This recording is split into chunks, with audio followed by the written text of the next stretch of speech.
Hello people, this is Vindy Productions with a review for Pokemon Diamond. Pokemon. Now this game is one of my, well not this game exactly, but the series is one of my all-time favorites. Now I know I talked about Fable as a series like that, but this is a completely different relation. Fable I do like, Pokemon I love. Now I'm not a Pokemon geek and I'm not a Pokemon freak, but I do like Pokemon a lot. So, Pokemon Diamond. I'll tell you this. I own 3 Pokemon games. That's Pokemon Fire Red, Pokemon Heart Gold, and Pokemon Diamond. Also, I Battle Revolution if you want to count that, but I'm not. Of those 3, Diamond is the worst. It's not necessarily a bad game, but it's not the best. Let me explain. So, you're in the Sinnoh region, and I'm pretty sure 90% of you watching the video know the premise of Pokemon. You're trying to be a Pokemon master by collecting these little monsters that are called Pokemon, training them up to levels. Yes, it's level based, and you know, getting them as strong as you can make them, and they'll eventually evolve into bigger monsters. The Pokemon on the front of the box that you see on your screen is Dialga, who is an exclusive legendary, to this point, at this version. I'm sorry, I'm messing up. So, why is this game the worst? Well, I plan to review the other 2 Pokemon games before Christmas, because after Christmas comes I won't be able to do many reviews, and I'm going to try and pack them in real fast. But the fact is, the Pokemon aren't that good. I mean, some of them are, like I like Infernape. The major problem with him is that he's firefighting again after Blaziken from the 3rd generation, which is Ruby and Sapphire.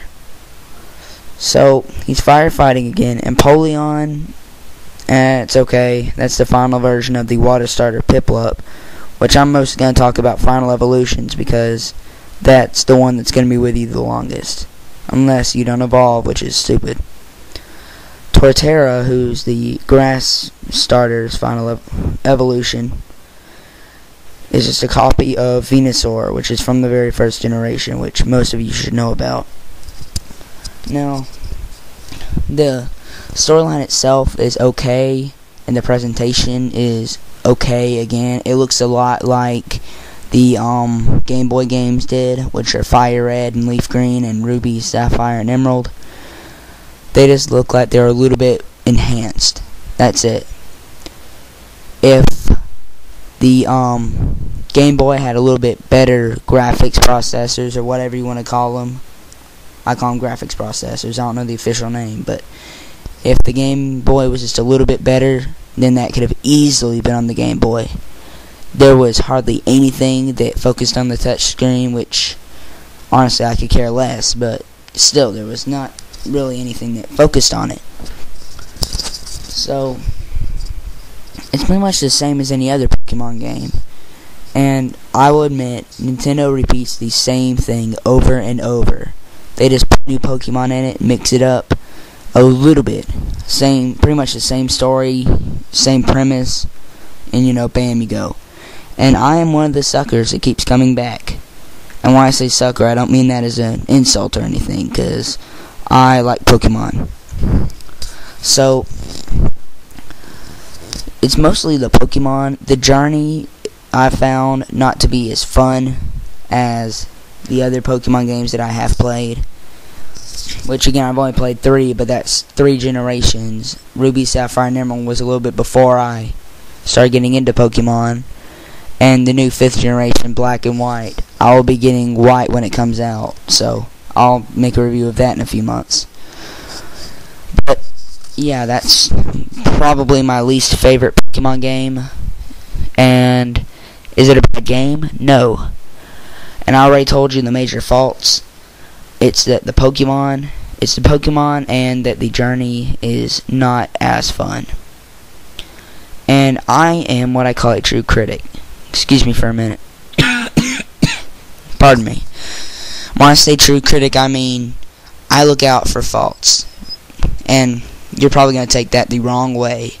But when I'm reviewing a game, I want to tell you what's wrong with it more than I want to tell you what's right.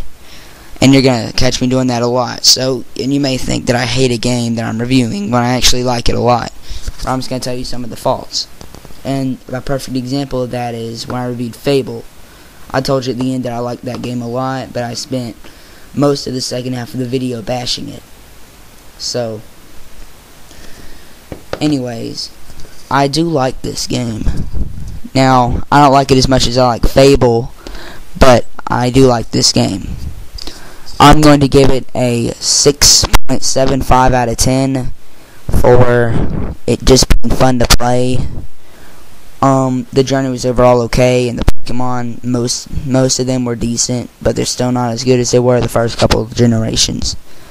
So, until next time, see ya.